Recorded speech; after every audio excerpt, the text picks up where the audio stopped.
Hey Dragon Fam, today we're going to tackle a problem that was brought to me by BADMOPARCZ in the comments on my Stop Drilling video about mounting OpenGrid, and they were asking for a way to do this with magnets because they have metal cabinets with doors and they want to put it on the inside and there's no way to do it right now.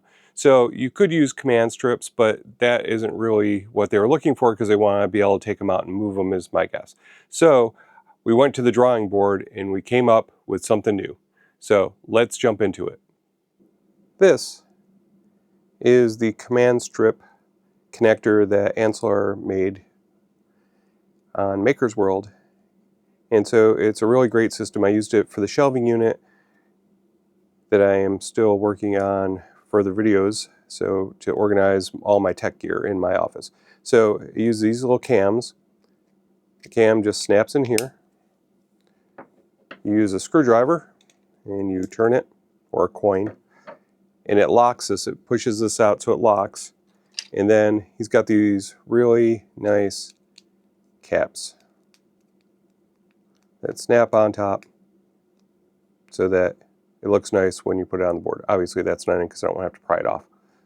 So it's great, and I used it extensively. The one issue I had with it was when I wanted to put Multiconnect pieces on it, these were technically dead spaces. So I decided to kill two birds with one stone. So as we talked about at the beginning, I added a adapter to the bottom so you can super glue in a magnet.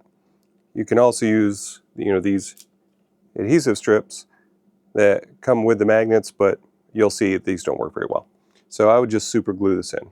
So once the magnet's in, you can still use the same cam and still do the same thing if that's what you want to do for a metal installation, which is great. The thing that I came up with was that what if you could take and make these so you could use Multiconnect with them? So this was my idea. So I took the original cam that Anselor created and I added on a Multiconnect post. And then I added back the coin slot. So now you can pop these in. They fit exactly the same way. You turn it, so now it's up and down or left to right when you're done, and then you can take anything from the Multiconnect world and just snaps in there, slides up, locks in place. Obviously for this you'd want to. But this now makes these spaces usable.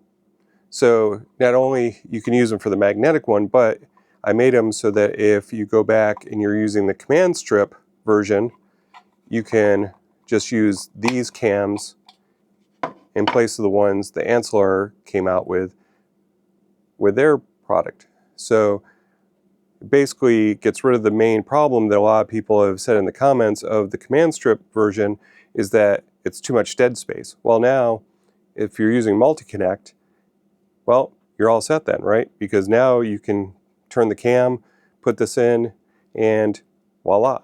Now, I'm sure there will be questions about why didn't I do this for OpenConnect, which is newer.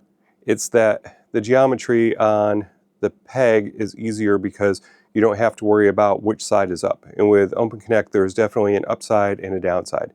So we want to go ahead and eliminate that variable, and you've got the nice little Multiconnect peg, and then no more dead spaces on your OpenGrid wall. Okay, so we have our standard Multiconnect bin, that Blackjack Duck created. So now all we have to do is line this up, and there you go. So the container is all set. I can drop, whatever I need into it. If the great part about this system is if you need more hold power, you can add more magnets. With the ones that you don't need Multiconnect pieces on, you can just take the standard cam, snap it in there, turn it, and you're all set. You can put a nice cap on it and everything. There is a little overhang because the magnets are a little bit bigger than the standard size of the OpenGrid. So if you were joining up boards, which I wouldn't think you would be for this kind of usage, you will have to stagger them if that's an issue. So, but there you go. So now you can go ahead and you can have OpenGrid on metal fixtures. All right, there you have it. I'm really happy with this. So I think there's a lot of uses for it. If you have a lot of metal shelving or metal cabinets. So I hope this helps. Let me know in the comments what you think. Is this something you would use? Is it something you would not? All of the files are on Maker's World. They're linked in the description, so if you want to go out and print them yourself. I also like this for command strip applications like I did when I was putting up the OpenGrid for my shelving unit. And there's a lot of dead space in it, so with these pegs, it gives you a lot more flexibility to add pieces across your entire board, not just where you don't have the command strip connectors. So, 2 birds, 1 stone. All right, so this project is hatched. Let's go fly the next one. Until next time, this is Patrick, Distracted Dragon Makes. Have a good one.